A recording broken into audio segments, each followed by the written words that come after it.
Assalamu alaikum and welcome to Perspective. We'll be talking about the Prime Minister today saying that as far as the provinces are concerned, the coordination is essential. All provinces and the federal government are to coordinate on the issue of terrorism. Of course, he also talked about the fact that national security rests on economic security, and the major steps are going to be taken as far as coordination is concerned. And the Prime Minister also said that as far as the country is concerned, there are no two opinions on the fact that no kind of terrorism will be allowed within Pakistan. There are no two opinions upon that. We'll be talking about what kind of coordination can we expect as far as the national institutions are concerned, as far as the provincial institutions are concerned in the next couple of weeks. We'll also a little later on talk about the kind of statements that are now coming from the former Prime Minister again as far as establishment is concerned, as far as institutions are concerned. There's a lot that he's again alluding to in terms of his popularity, in terms of his people, in terms of the kind of, according to him, activities that are underfoot to sabotage to what he means and he sees as his popularity.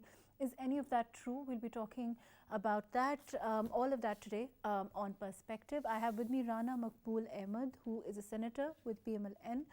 Thank you for joining us, and then later on we'll have other guests with us to talk about these issues. Ji, Rana Saab, can you hear me? Yes, sure, Ji.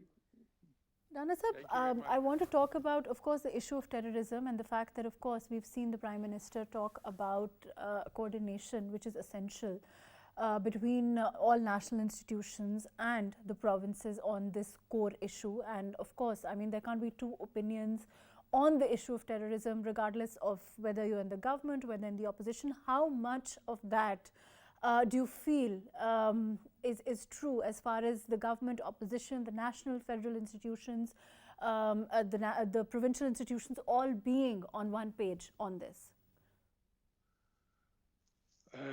Thank you, MAHRUKH. I'm grateful you gave me the opportunity to talk on this sensitive issue.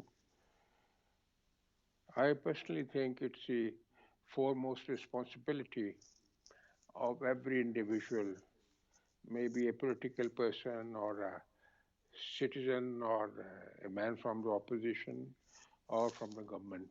It's a solemn duty of every individual in this country to be part of this crusade against terrorism, because this is perhaps the biggest challenge for any nation, which we are again taking it on and confronting this great menace.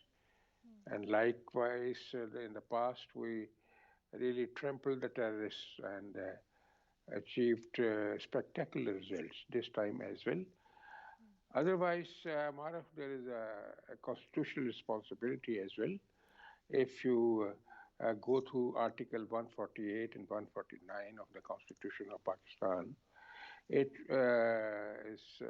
enshrines the foremost responsibility of the provincial government to respond to the call of the federal government to any issue, more so the security of Pakistan, because this pertains to the security of Pakistan.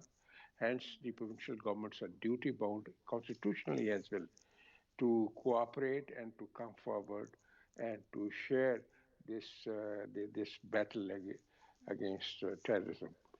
Perhaps there's no choice at all. More so, as far as I understand, it's a sacred duty as well, the sacred most duty. Otherwise, if we won't get together, if we don't go with the common heart and common determination, we'll be the losers. So if we stay back united, our strength will get enhanced.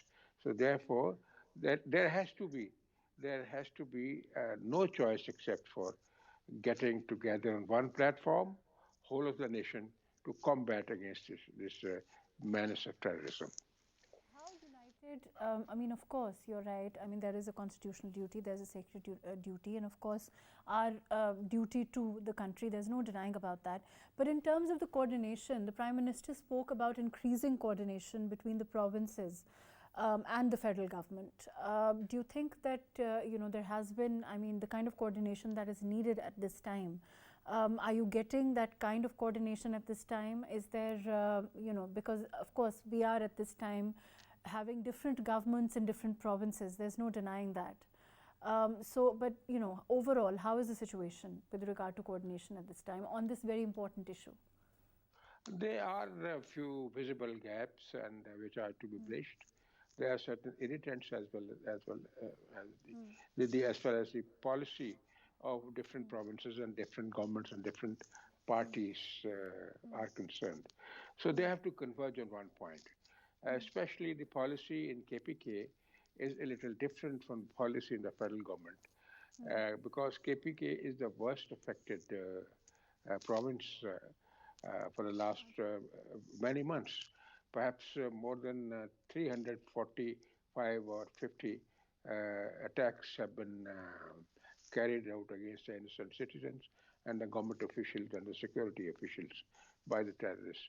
So there is urgent need of converging all the efforts on one point, that they sit together and go full hog against the terrorists. For example, as far as the infrastructure and instruments of combat capability in KPK are concerned, those are not sufficiently sharpened and sufficiently enhanced. For example, I gave you an example of Bannu incident.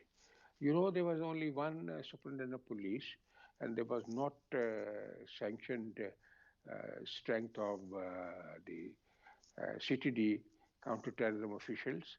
They were not having snipers. They were not having surveillance equipment. And they were not having the gadgetry which is needed in the modern era. So their combat capability is much below the required standard. So once the provincial government and federal government, they sit together, if there are certain gaps and there are certain inadequate facilities, they can help each other.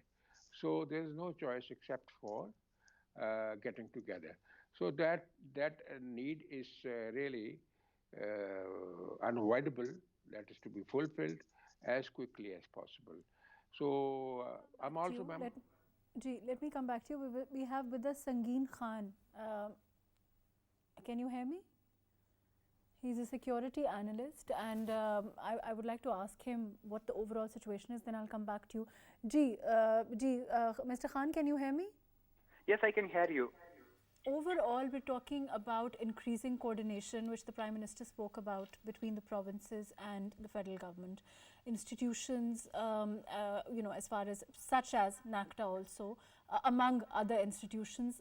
Overall, in terms of the situation in different provinces, how do you see the situation as far as this coordination is concerned? Has there been, of course, there is a need for increase in the efforts to be on one page, but overall, is it being influenced by the political situation? How do you look at it?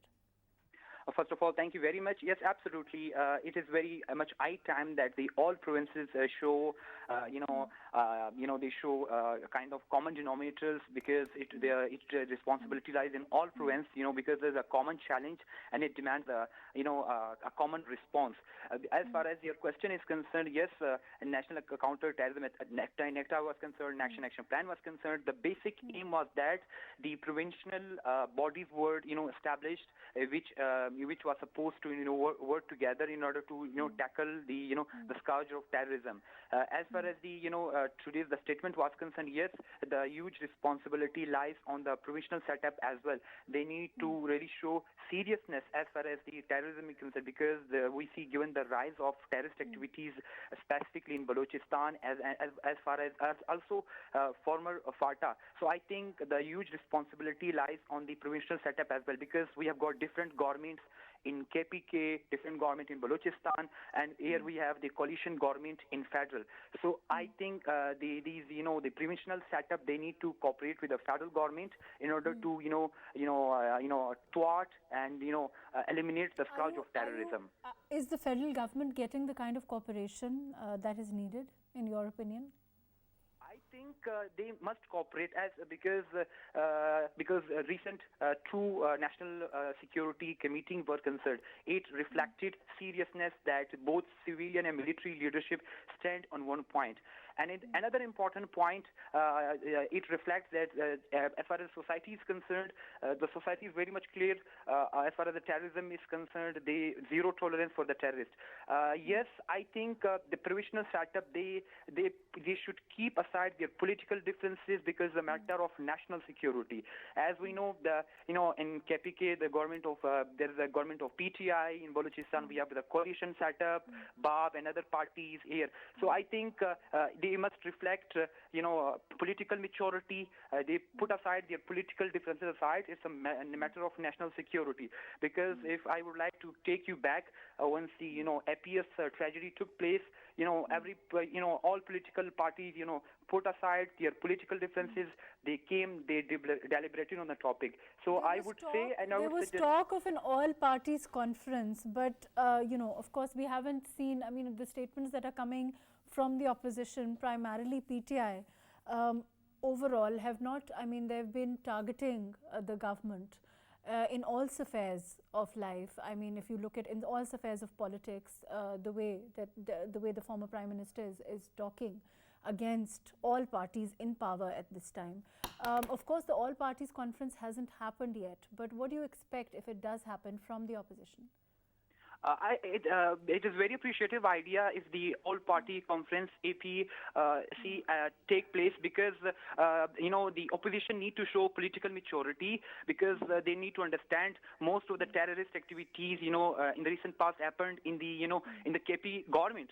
So it is the larger responsibility lies in the KPK setup as well. So I have been saying in a couple of shows as well, they need to put aside their political differences. They should cooperate with the federal government because it's not a matter of your political gimmicks, it's a matter of national security. So if the APC all-party conference is held, they must cooperate. They should put aside their differences because it's a matter of national security.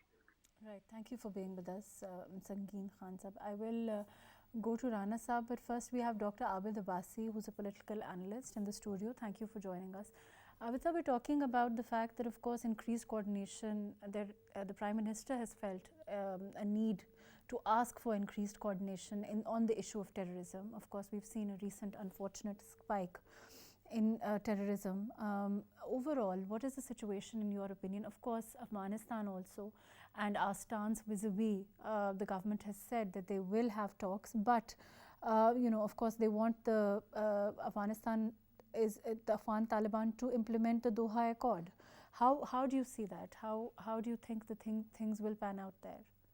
Thank you very much, MAHRUKH, for your invitation in the show. Yes, it's a very serious kind of situation Pakistan is being faced now, and we have seen the spike in terrorist attacks, especially in KPK.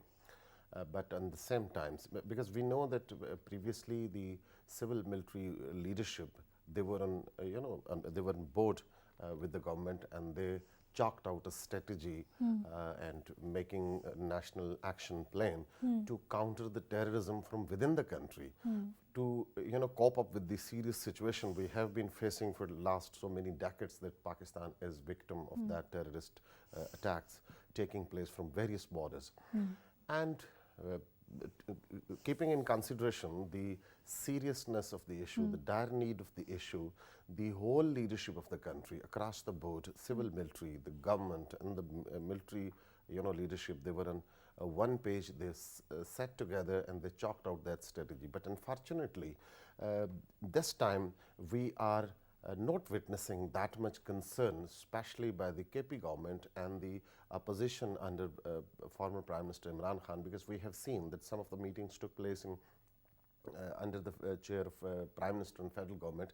Even in one meeting, the CM of KP, he did not attend that meeting, and that shows that how much. Then we have been, seeing the news coming from various quarters that they are having some connections with the Taliban. They were paying some sort of ransom money to them, and these are very drastic kind of thing, because Pakistan, when the security of Pakistan is at the stake, when every stakeholder of the country, the life of the people is at the stake, the economy of the people of the country is at the stake, and that requires a very serious kind of response from all quarters of the country, either they are the provincial governments or the federal government. And all other issues, all other concerns must take a back seat.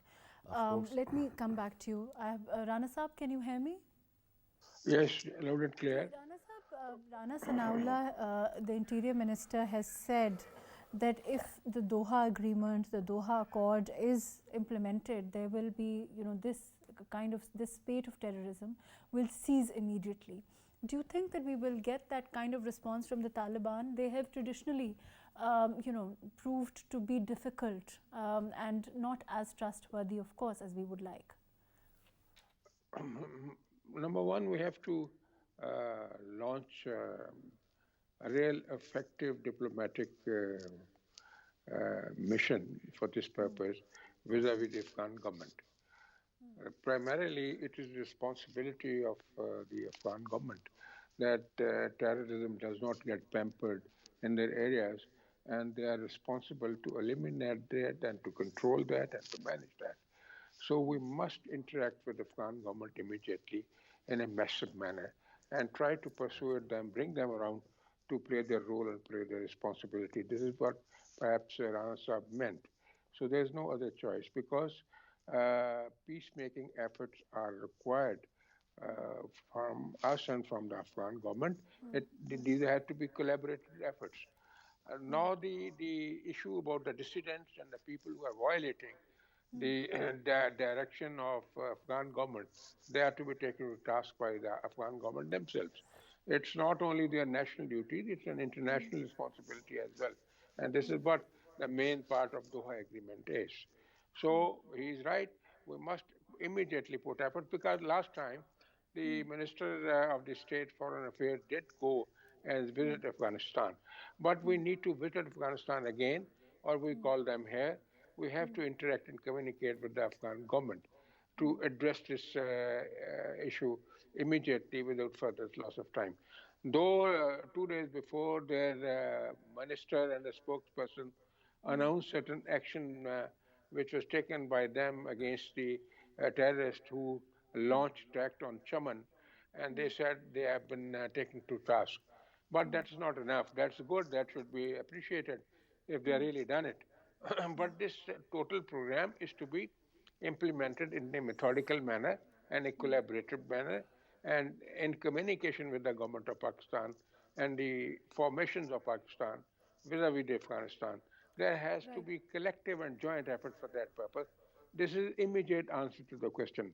Now the splinter groups who are resorting to terrorism, they are to be taken to task. And for that purpose, as you were already mentioned, my friend also mentioned, that there is some divergence of views and divergence of policy vis-a-vis the KP government. The KPK government and the leadership, they are to be told in very clear words that they have to come on one platform with the government, because it's a national responsibility, and it's a volcanic eruption which is taking place. If we are not able to, of course, it must take precedence over all other issues. There's no denying that. That has to take Rana Saab, please stay with us. Over everything. I want to move on. Please stay with us. Abid Saab, overall, the kind of response we've seen from the opposition, the kind of, I want to move on and talk more about that. But do you expect, I mean, if there is an all-parties conference, do you expect them to, and let's talk about KP in particular, do you expect them to follow suit, and follow on whatever the federal government is saying as far as the issue is concerned? They have to. They have to, because it is the matter of the security of the country. It is the matter of the, 250 million people of the country. This is the matter of this, economy of the country. This is the matter of the survival of the country. And every, stakeholder, as I earlier said, has to take its responsibility. It is not a matter of joke, or it's not a matter of, political to play with the galleries. This is a very serious matter. Everybody should keep in consideration. And I think there should be a clear message, as Rana Maqbool Sahib has said earlier, that by the federal government and by the security establishment to take them into consideration, that this is not the issue that can be played politically. It is the issue of the survival of the country, and we have seen in past that this menace of terrorism has brought a tremendous loss to the country, more than $120 billion lost to the country, and about 80,000 innocent people of the country, security forces, they have sacrificed their lives. But if this menace of terrorism is given a chance to spread again, that would be very much drastic, dangerous for the very foundation of the country. Right, So they should also know that they are ruling the province which is unfortunately, which has been a ground for terrorist activities, because most of the terrorist activities are taking place from the western border, and the KP province is located over there. Their responsibility is much more than any other government in the country. I'm talking the location itself, makes it incumbent upon them to act. On one side, Imran Khan has been claiming that he is actually the only leader, quote unquote, in his own words, to unite the nation, and he has been taking a different stance on various issues, but this is now issue of the survival of the country. Right. I want to move on and talk about, of course, terrorism is a huge issue, and one hopes that there will be unity on it. Moving on, we've also seen the recent statements that are coming from the former Prime Minister Imran Khan Sahib against institutions again. There's a lot that he's alluding to. He's talking about his own people again being approached. He's talking about interference to what he terms as his popularity. Rana Sahib, how do you look at these statements now? Again, this is after we've seen a change in leadership in that, as far as the military is concerned.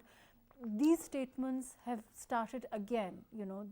These are a new spate of statements that have now been issued by the former Prime Minister. How do you look at them? MAHRUKH, I personally understand he is in a state of total deviation, and he doesn't go for any introspection before he speaks.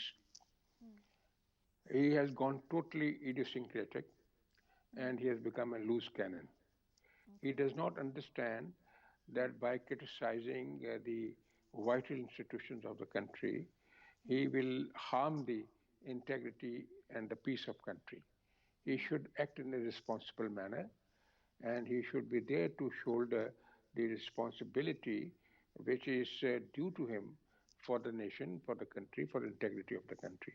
How come he does have the license to talk about against every institution with total impunity? That he shouldn't do. For that purpose, there are two ways. Number one, at the government level and the institutional level, they should have communication with them through the president, because he is the main challenge. Okay. At least effort is to be made. Maybe we should partly succeed. You're saying that better sense should prevail, and there should be an attempt to approach him through the president, if I'm not wrong. No. This is what I'm saying, that he should come to real sensible decisions. He should not look like as he has gone totally berserk. This is not a normal behavior. He has become a loose cannon. He does not talk with responsibility. He is extremely erratic. Let's admit that. No, there has to be somebody to tell him, try to be normal, and try to be righteous, and try to be correct in your assessment and your statements. Number one. If this effort fails, then you are the state, and the state machinery and the government institutions are duty bound to proceed against him. At least he has to be stopped somewhere, or he'll be. Come back to you. I'm going to go to Abid Sahib with this. I think that's very interesting. Abid Sahib, what Rana Sahib is saying is, you heard him. He's saying that better sense should prevail, and that he should think about the statements that are coming. Do you think it has to do with? Is it an insecurity? Does he feel that he's getting, it's affecting his popularity? What he thought, the immediate elections and the demand for it, then the dissolution, and now that's not happening. His own allies, the problem with them is behind these statements. How do you look at it? One thing that I definitely agree with Rana Sahab, but if the sense will prevail, if there is any sense, if there is any responsibility, only then that responsibility can be exercised. But unfortunately, we have seen in past that except coming into power and enjoying the power, coming into power and having the desire through constitutional manner to come into power is not a bad thing, rather it's an appreciable thing. But he remained in power for about 3.5 years, about 4 years, but he could not deliver anything to the people of Pakistan. Rather, he has sunk the country, the economy of the country, to the ditches where it is hard now to come out of all those ditches which he has created for the economy of the country. Unfortunately, he failed. But when he is talking against the institution of the state, it is not having any weight or any sort of substance in it, but it is only mere his lust or his desire to come into power again. He actually couldn't bear the situation when the whole top slots of the military institutions, they were supporting him. They have created a sort of atmosphere for him by twisting the arms of the media, by using their influences in the judiciary, and finally Imran Khan. Even then, in the elections of 2018, he couldn't secure a majority to form the government. But then many behind the curtain tactics were used to bring him into power, making those allies, the natural allies of the former establishment, they were forced to join Imran Khan, and he succeeded to form the government. And at that time, the Bajwa was a wonderful man. He used to say his, sort of clips are very much viral on the social media that Mr. Qamar Javed Bajwa is a wonderful man. He is a great supporter of democracy in Pakistan. I have not seen that, dedicated officer, previously. But when it was the same General Bajwa who supported him to bring the parliamentarian into the parliament, the allies into the parliament, to pass the bills from the parliament. And this, I'm not saying, I'm not claiming this. This has been claimed by the former Prime Minister Imran Khan very vehemently on the social media and the media and the social media. Then it comes when the Senate elections were taking place. Then the same Bajwa was a wonderful man, and all those people were wonderful people to support Imran Khan. But when it comes that when the institution decided that it is against the state, against the institutions to be more into the political arena, when they decided to become neutral, the language he used against them, it was the same Bajwa. He was using that he is Mir Sadiq and Mir Jafar, referring them to the tyrants or the sort of against the state of the Pakistan. Then when he lost every venue, I have been saying in these programs on many other platforms that Imran Khan has lost his game. Now he is no more to be in position to come into power in Pakistan again. When he said, if he believes that he is so popular, this is obviously, we are looking at elections in, the term ends in August. Why make these statements? What is behind them? Actually, he has no mantra now. He has no resolve to maneuver the support of his followers. Because those big claims, the revolution and the anti-American revolution and the $200 billion coming into Pakistan, and the green passport would be given respect, and so many claims he made. Whatever comes in his mouth, he uttered so irresponsibly. But when it comes to the deliverance, when it comes to the practicality, he failed to do that. Now he is just maneuvering the support of his core followers to keep on their blood warm. He is just using these texts. But unfortunately, on the other hand, I must say that the institution of the country, I am talking with responsibility, the judiciary and the executive has not played their role, because so many cases were launched against Imran Khan. If we compare seriousness of those cases, the gravity of those cases with the cases which the other political parties and leaders of the other political parties have been facing, they were put behind the bar without having any proofs. They remain in the jails for years and years.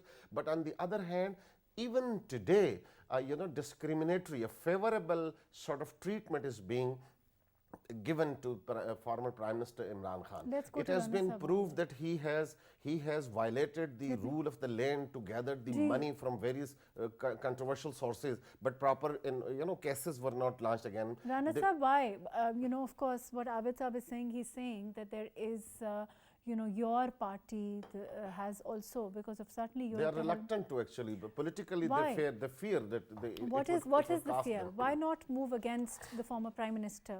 Of course, he's been making these statements for a while now. He's been making these assertions for a while now. Every time that he, this is not new, saying that they're against the establishment, talking about against the institutions like this. Why not proceed against him? Is there, is the government giving him, what can one say, a scot-free kind of road to continue to make these statements? How do you see it? I 100% I agree with my honorable friend Abid Sahab. He is absolutely correct. There is a visible reluctance. There is some inhibition. Why? He has not been proceeded against properly. So if we don't abide by law ourselves, why should he abide by law? Because he is not being questioned and asked and properly prosecuted on whatever he has done. Whatever he has done. So there are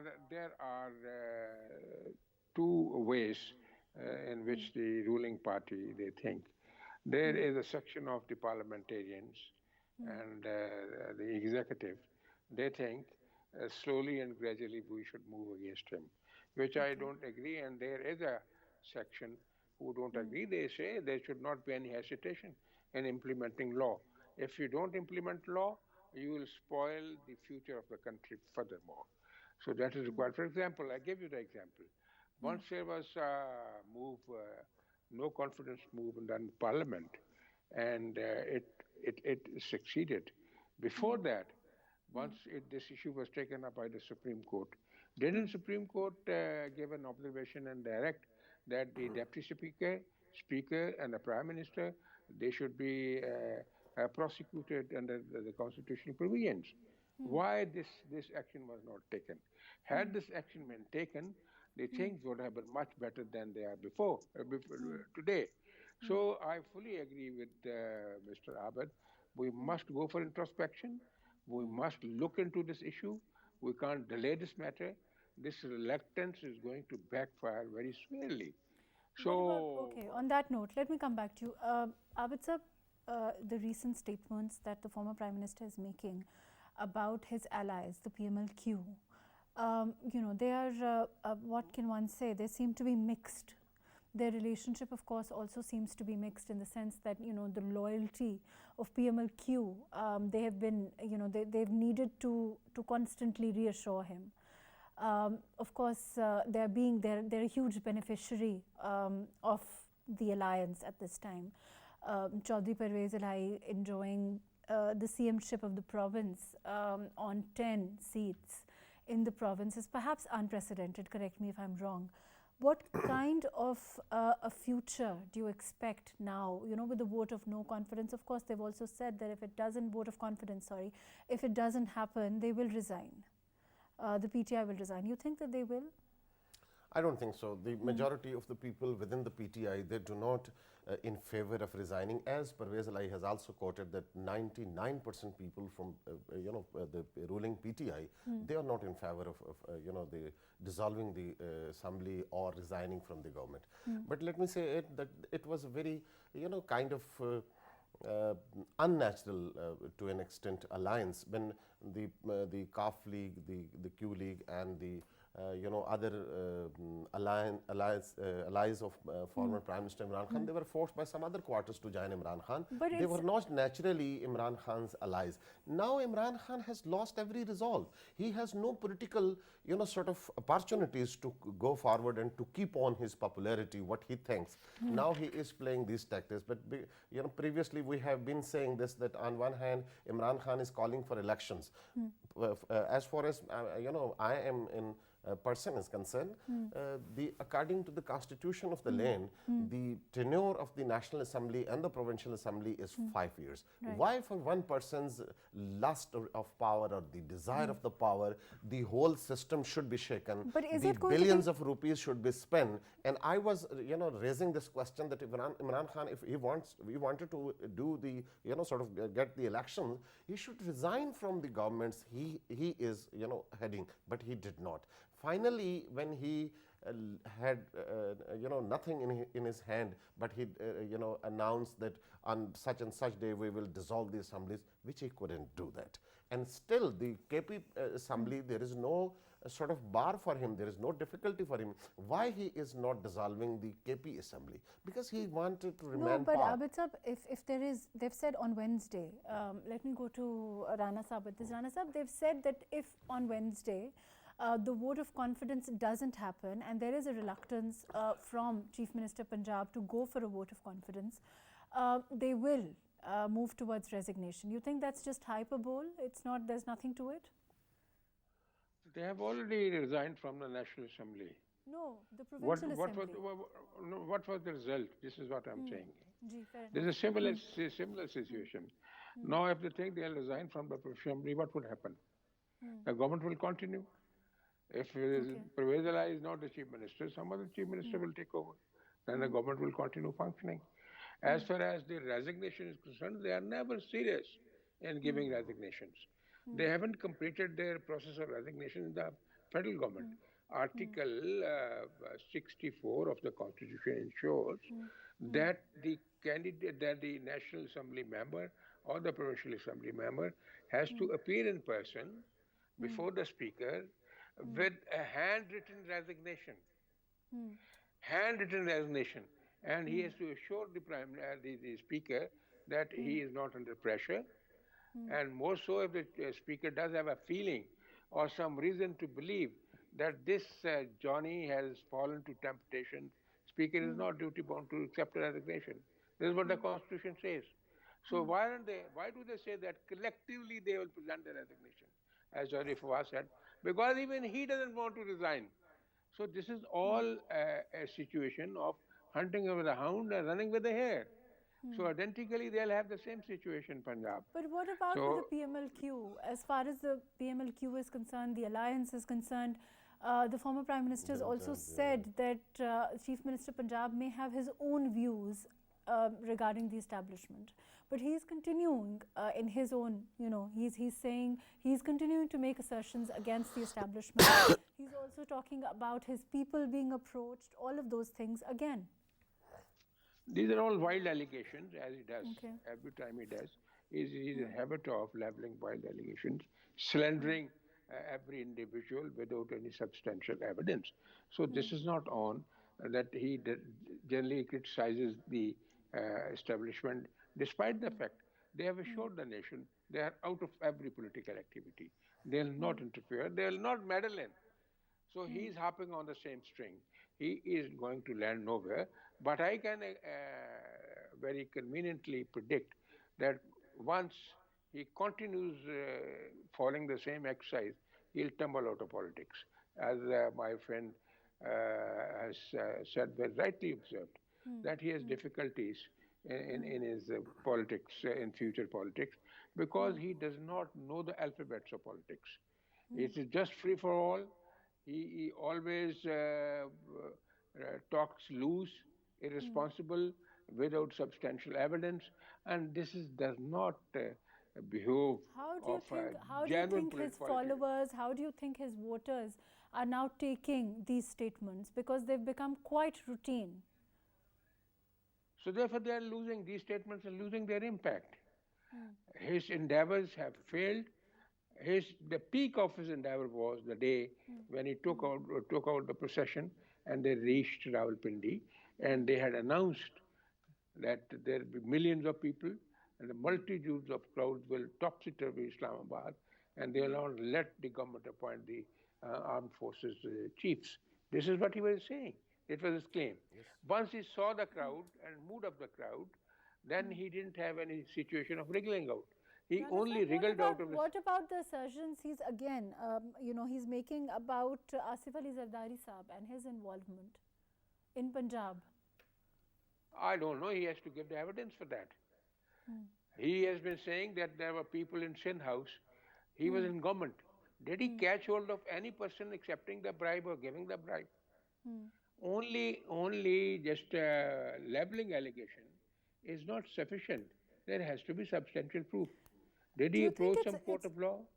Okay, let me come back to you. Abid Saab, do you think it's also now people have become used to these kind of statements, his own followers also? Because, to start off with, like I said, there was the cipher conspiracy. Then there's been, now recently, there's of course the issue of his own, the bullet wound and that controversy itself, and who's responsible. Before that there was the cipher, then there was the country being the vote of confidence coming because of a conspiracy. All of those things, there has been some conspiracy to aid the kind of rhetoric, the kind of narrative. The whole world is conspiring against one person, and that the is kind of Imran narrative Khan. that he's been giving forward, there has been.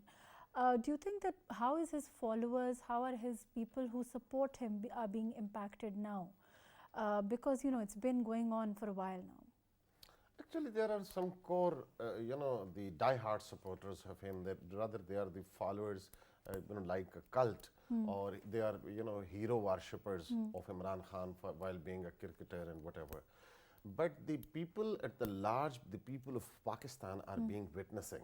Either it was America or the American cipher who deposed the former prime minister. Either it was General Bajwa or the establishment. In fact, General Bajwa and establishment brought him into the politics. But now he's talking about the recent establishment also. It's not just the old establishment. Yes. Recently. Actually, this because as I earlier said that he was not put to the task. He was not given that much sort of response by the government. The law did not take place. That's why he has become more sort of free for all to say everything, to criticize and to allege and to sort of leveling allegations against anybody, anywhere. This sort of opportunity has been given by the loophole in the law enforcement process or in the law enforcement function of the country, unfortunately, because Imran Khan was not very sort of serious. As Rana Sahib said, I would agree with him that he has not a very acute kind of politician. He is not a very wise kind of politician. Rather, he is not a politician. We have seen very huge non-seriousness as we have heard the recent leaked audios, the alleged audios, the way the man is talking to the people, and his so many kind of things in his personality which are very much controversial, which are very much non-serious. But unfortunately the state of Pakistan got frightened. Either it was because the previous government, which is incumbent government, that was expecting, we have been talking to the many government functionaries, that there are some people from within the institutions of the armed forces, they are supporting Imran Khan and they are using him to get their slot, to become the army chief. And the government was very much frightened. They were so sort of scared to take the law. You're saying that it has to stop and someone has to make him stop, and that's what essentially Rana Sahib is also saying. He's also saying that now this is the high time to take very serious actions against him. The law should take its course. Right. It is not the joke with the 250 million people of this country. Where stands our economy? What the circumstances we are facing? For just one Ladla person, every state institution should be at the stake? No. It is too late now. It should take place. The law of the land should take place right now and there. Right. On that note, unfortunately, we're out of time. Rana Maqbool Saab, thank you so much for joining us. Thank you for your time. Dr. Abid Abbasi, thank you for being with us. Overall, as far as the situation is concerned, certainly there seems to be there are new assertions coming from the former Prime Minister again against the establishment. All of course, we haven't had any proof about these allegations that he's talking about, he's making against the former President Asif Ali Zardari, against the establishment. All of these, the impact, maybe perhaps it's time to consider whether they're losing their impact on his own followers also. overall, as far as the situation stands, of course, we'll know if there is no vote of confidence, whether the PTI will resign from the Punjab Assemblies, or again, this will be followed by another retraction. Thank you so much for joining us today on Perspective. Thank you.